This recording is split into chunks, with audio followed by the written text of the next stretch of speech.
Aproveitando aqui que a gente está falando em CBF, você participa aqui no canal do YouTube Jovem Pan Esportes, a informação do Rodrigo Matos, hein?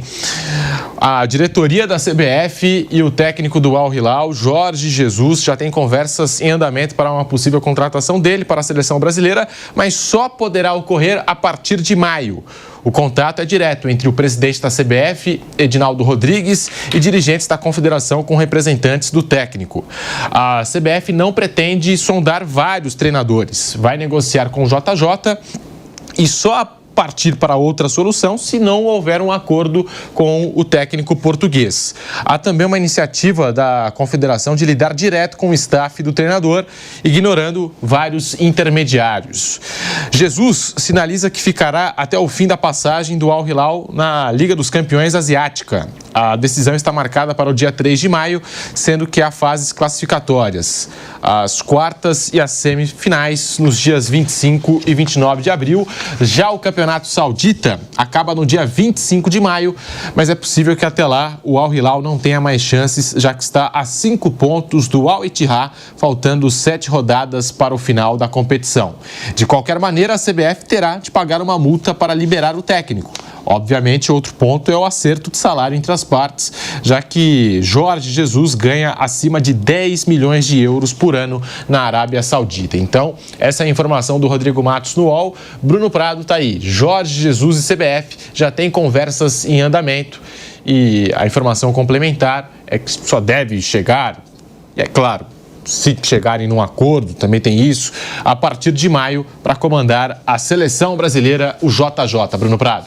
Eu acho que é uma questão de tempo para isso acontecer. Aí detalhe do como vai rescindir, quando vai, enfim, ele vai ter que fazer uma convocação, se for ele o treinador, ainda em maio para a data FIFA de junho, né? Talvez ainda o Campeonato Saudita esteja em andamento, e se tiver acordo, pode até fazer a convocação e disputar o campeonato até o final. Aí quando chegarem os jogos, ele já estaria livre. Nesse caso, ele não iria para o Mundial de Clubes com o Al Hilal. Então acho que é uma questão de detalhe, de acerto. Mas vai ser o Jorge Jesus, e aí não estou nem fazendo uma avaliação técnica. Eu acho um bom nome, acho que ele pode fazer, sim, um bom trabalho na seleção.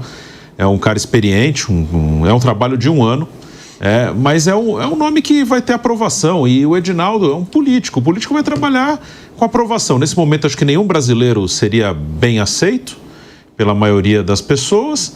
E ele é um cara que trabalhou aqui, é um nome dentro da realidade que, Ancelotti, claro que seria um nome muito...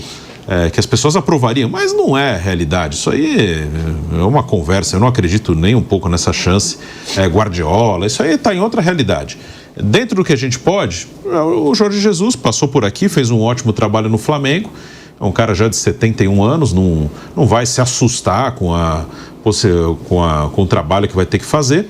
É de um ano, e aí até falando, independente do técnico, acho que a gente tem que entender, o ideal seria você ter um trabalho a longo prazo, ter uma sucessão, como algumas seleções fazem. Poderia, lá atrás, quando o Tite falou que sairia, você poderia até preparar alguém para substituí-lo, que não precisaria ser um nome badalado, poderia ser até o próprio André Jardine, que estava ali na base.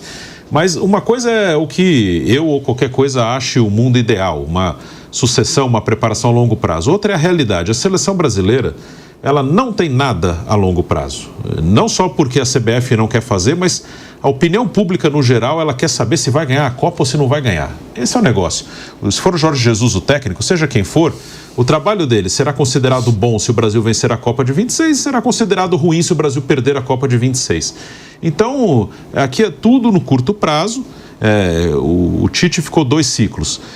Eu achei que ele tinha que ficar mesmo depois da Copa de 18 e acho que ele fez um bom trabalho até a Copa de 22. Mas hoje eu não defenderia mais a permanência de técnico na seleção depois de uma derrota de uma Copa. Não porque ele não possa fazer um trabalho, como eu acho que o Tite fez um bom trabalho até a Copa de 22. É porque não é aceito. A partir do momento que você perde uma Copa, tudo que você faz é ruim, tudo que você faz é criticado. Você não tem muito sossego para trabalhar. Então as coisas são a curto prazo. Então eu traria o Jorge Jesus, por ser um cara experiente, contrato de 1 ano. Aí se eventualmente depois ele ganhar a Copa e quiserem renovar, ok. Porque se ele perder a Copa ele vai virar vilão, vai virar burro, vai virar tudo isso. Então um contrato de 1 ano até a Copa. E uma coisa que eu faria também nesse momento, eu deixaria um grupo de jogadores de uns 45 só. Meu grupo é esse aqui. Desses 40, 45, eu vou escolher 23 ou 26, se forem 26 para a Copa. Vou trabalhar esse um ano com esses 40 caras aqui. Esse é meu time. Não vai ter teste, não vai ter nada. E até traria caras experientes. Traria o Casimiro de volta, o Alexandro de titular na esquerda, Neymar. Traria os caras mais experientes possíveis e vou trabalhar com esses caras aqui. Os meninos que são acima da média, o Estevão, o Endrick.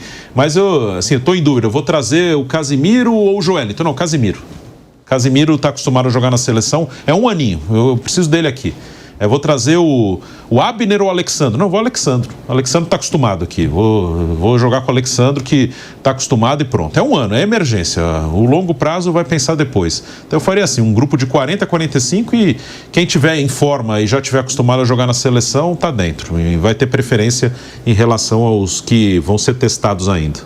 Mauro César, o JJ tem esse perfil para assumir a seleção brasileira?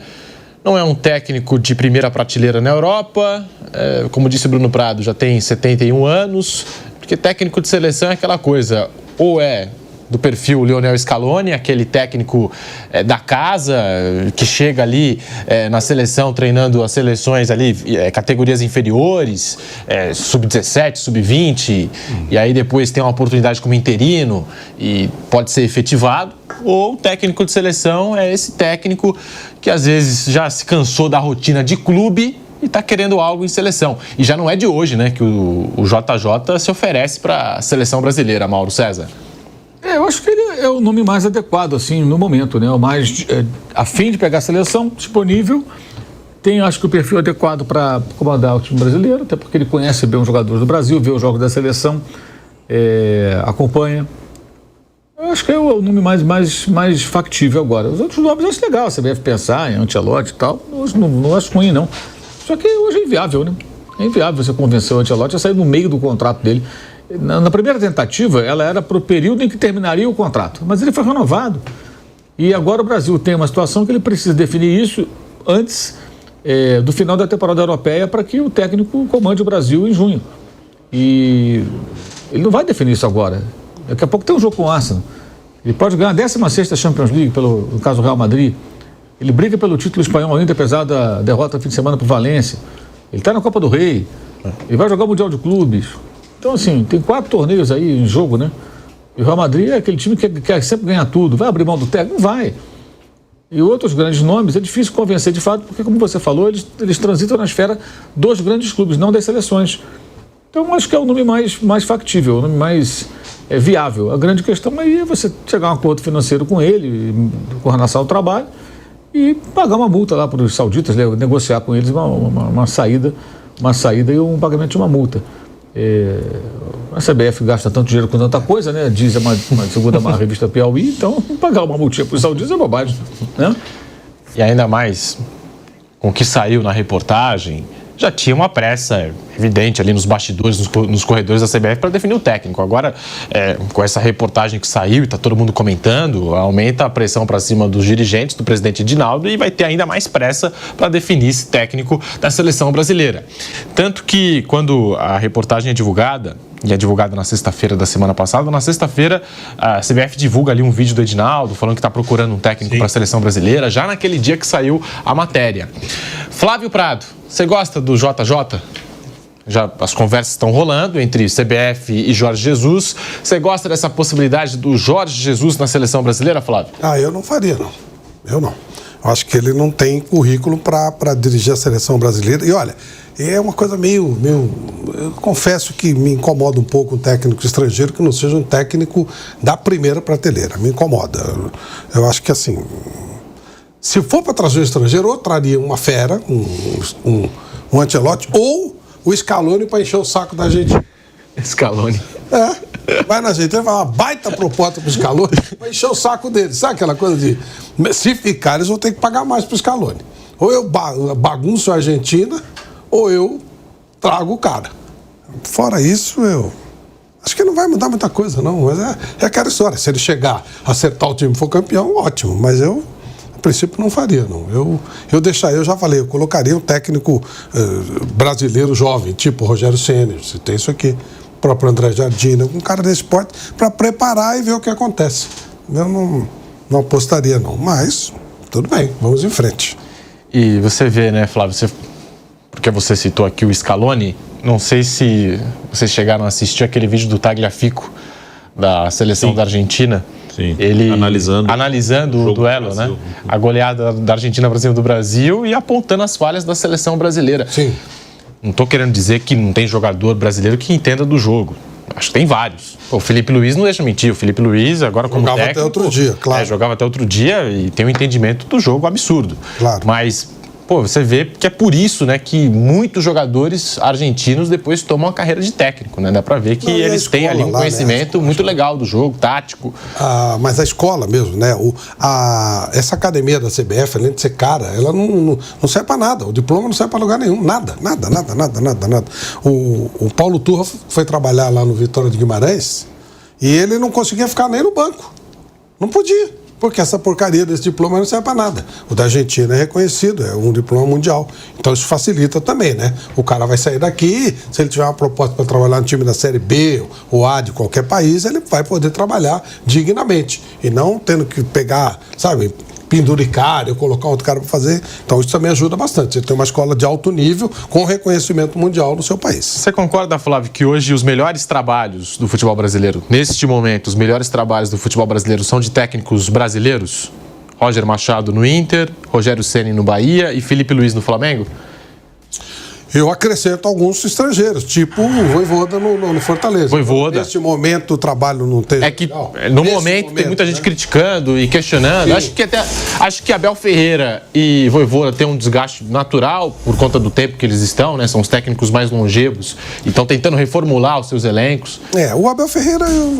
De volta à rádio, hein? Estamos de volta à Rádio Jovem Pan. A gente está falando aqui do possível novo técnico da seleção brasileira e entramos num debate aqui dos técnicos. O Flávio disse que gostaria de ter um técnico top, da elite, se for para ser um técnico estrangeiro, né? Tipo um Guardiola, um Carlo Ancelotti. Aí tudo bem. Só que é difícil, né? Você ter... Até quando você analisa, talvez o Luiz Henrique seja esse técnico top em seleção, mas talvez seja o único também. O salário do Edinaldo é 1 milhão, pô. Não é? Então. Pela essa matéria. Você paga mais 3, 4 por mês para um cara que vai fazer alguma coisa pelo futebol.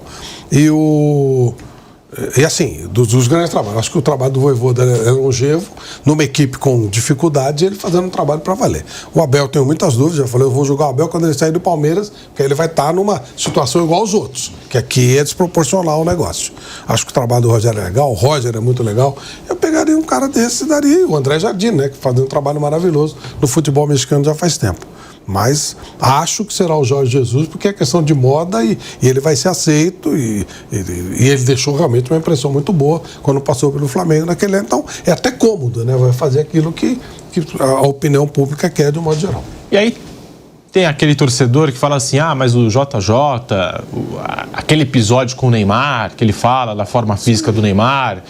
E talvez tenha ficado ali entre os dois algum ressentimento, não sei. E o Neymar, o principal jogador da seleção brasileira, como que o Jorge Jesus vai treinar esse grupo, sendo que o principal jogador talvez não tenha tanta simpatia com ele, Mauro César. Tem gente que argumenta isso para não ter o JJ, né? Tem gente que argumenta isso que não quer ver o JJ na seleção brasileira, esse relacionamento com o Neymar. Eu acho que ele deveria trabalhar o grupo dele, se for contratado, se chegar o Jorge Jesus e o técnico que vier, não só para o JJ, vale isso. Acho que tinha que trabalhar hoje em cima do Vinícius Júnior, o futebol da seleção brasileira. Não se preocupar hoje com o Neymar, porque o Neymar não consegue uma sequência de jogos. O que você pensa, Mauro? O Neymar não joga, né? O Neymar hoje é um jogador imaginário, como eu venho dizendo há muito tempo. Está machucado, não está nem atendendo lá a demanda lá no Santos. Na semana ele foi de Batman lá, parece que eu não vi o jogo, né? Soube que ele não viu o jogo, foi lá no vestiário, depois não assistiu o jogo, sei lá se viu o jogo. Enfim, acho que Neymar para mim não é nem pauta. De querer voltar a jogar futebol, voltar a jogar bem, aí fala-se dele. Né? E nenhum jogador pode ser mais importante do que a seleção brasileira ou um time de futebol, né? Contrata um técnico, você vai trabalhar com aquele técnico ali, ponto final. Se não quiser, não trabalha. Até porque jogou Copas do Mundo e nunca decidiu nada, né? Mais mídia do que outra coisa.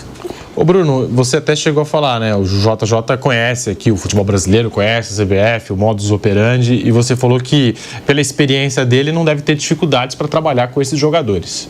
E assim, ele vai ter que formar um time minimamente competitivo em 10 jogos, né? Você tem pela lógica, 10 jogos até a Copa do Mundo, né? Então ele vai ter que...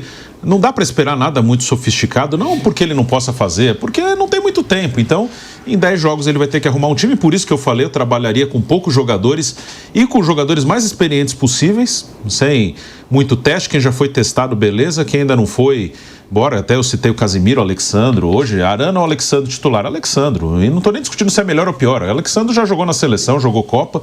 É um ano, é um trabalho curto. Ele tem 10 jogos até a Copa. Montar um time minimamente competitivo, um time que possa chegar lá e vencer, ou pelo menos disputar. Não é vencer, vencer não dá para saber se você vai vencer. Disputar, o Brasil ele tem que chegar, a missão, acho que até a Copa, do técnico que vai assumir, é colocar o Brasil entre os possíveis candidatos ao título. Capacidade técnica, elenco para isso tem, de estar ali entre os 7, 8 que podem ganhar a Copa. Aí quem vai ganhar é detalhe daquele mês. Hoje o Brasil não está entre os possíveis vencedores. Hoje não dá nem para colocar o Brasil, ele está entre os melhores, quem sabe se aquele mês der tudo certo vai ganhar. Hoje o Brasil não está entre os competitivos, por uma questão coletiva, não individual. Então a missão nesses 10 jogos é que o Brasil chegue na Copa dos Estados Unidos, Canadá e México entre os 8 que podem ganhar se der tudo certo naquele mês.